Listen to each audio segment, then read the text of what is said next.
Some of it is coming ashore in Louisiana's marshlands at the mouth of the Mississippi River Delta. Yesterday, we got our first look at one thick layer of oil there. You can see the coating on these plants here. People who have seen it up close say it's as thick as chocolate syrup. The president of Plaquemines Parish there, where the oil is coming ashore, calls it a blanket in the marsh that will destroy every living thing there. While the oil is obviously dangerous, more reports are suggesting the dispersants being used both underwater and on the surface, as we've been reporting here for weeks. Now they admit the dispersants could pose a very real threat.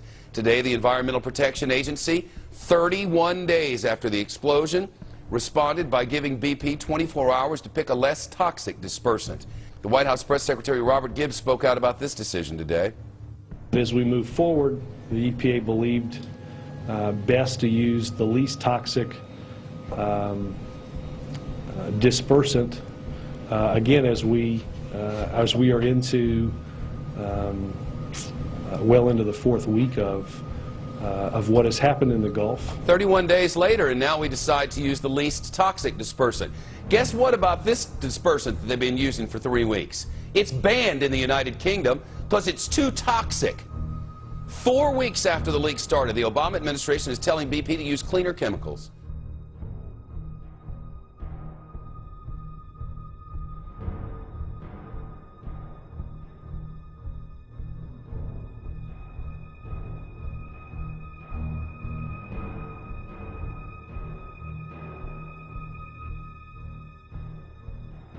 Joining us now is BP's COO, Doug Suttles. And Mr. Suttles, let's get right to it. People have really had enough of this. You know, initially you're saying 5,000 barrels were leaking. Now we can see for ourselves that it's far more than that. Could be approaching 100,000. Did you deliberately underestimate the size of the spill and mislead the public? I should stress The response is leading to the problem. The dispersant that you're using, Corexit, the EPA is now saying it's among the most toxic and least effective. How do you respond to that? And in fact, I should stress. Then how do you make sense of the claims that we saw in Jeffrey Kaufman's report that the experts were saying that where it has been used, that they can determine that 25% of the organisms living right below the surface have been killed already? Well, I haven't seen any evidence to show that so far. Any living organism that contacts this stuff, particularly the mixture of dispersant and oil, is at significant risk of acute mortality that's dying quickly, or sublethal chronic injury that might take weeks, if not months, if not years to manifest. According to the Wall Street Journal, Corexit is among the least effective in breaking up the kind of oil that is prevalent in the area around the spill site. Marine toxicologist Ricky Ott says the chemicals used by BP can wreak havoc on a person's body and even lead to death. The volatile organic carbons they act like a narcotic on the brain, and at high concentrations, what we learned in Exxon Valdez from carcasses of harbor seals and sea otters, it actually literally fried the brain. Right now, we cannot identify another product that is available that is better than the Corexit product, but we continue to look at that, and we formally replied to the EPA's request last night. But we'll continue to try to find something better than what we're using, but so far we haven't been able to do that.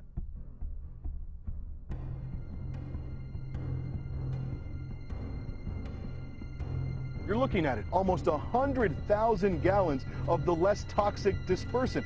Guess who ordered it? BP did on May 4th, almost 3 weeks ago. I know that you're fully aware, Mr. Suttles, of the public outrage, and I think Representative Ed Markey of Massachusetts really summed it up. Want to play what he said and get your response. I think now we're beginning to understand that we cannot trust BP. People do not trust the experts any longer. BP has lost all credibility. Got it wrong about the amount of oil being spilled, the type of dispersant that is being used. So why should Americans trust anything that you have to say at this point?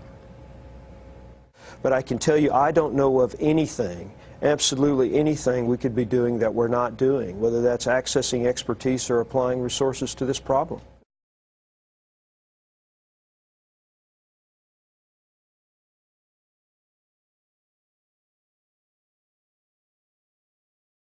More and more stories about sick fishermen are beginning to surface. They're out in the Gulf, many of them all day, every day, working to clean up the spill. Many blame the chemicals BP is using. One fisherman told me tonight he felt like he was going to die over the weekend.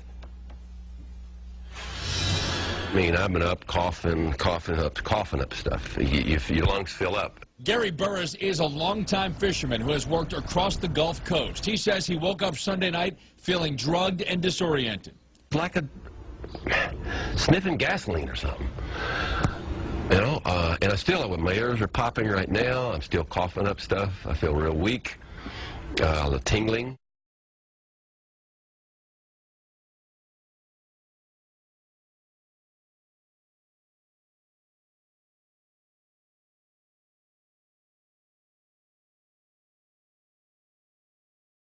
According to Burris, some equipment was donated to workers in Lafitte, but as far as he can tell, BP has not added anything to the mix. And he says a lot of fishermen are working sick, afraid to speak out because it could cost them. You got a woman with a baby in the oven and bills due and fishing's closed down. You're going to do whatever you have to look after your family. Burris says when he went to the doctor after feeling ill on Sunday, the doctor told him his lungs looked like the victims of a 3-pack-a-day smoker. And Burris says he has never smoked.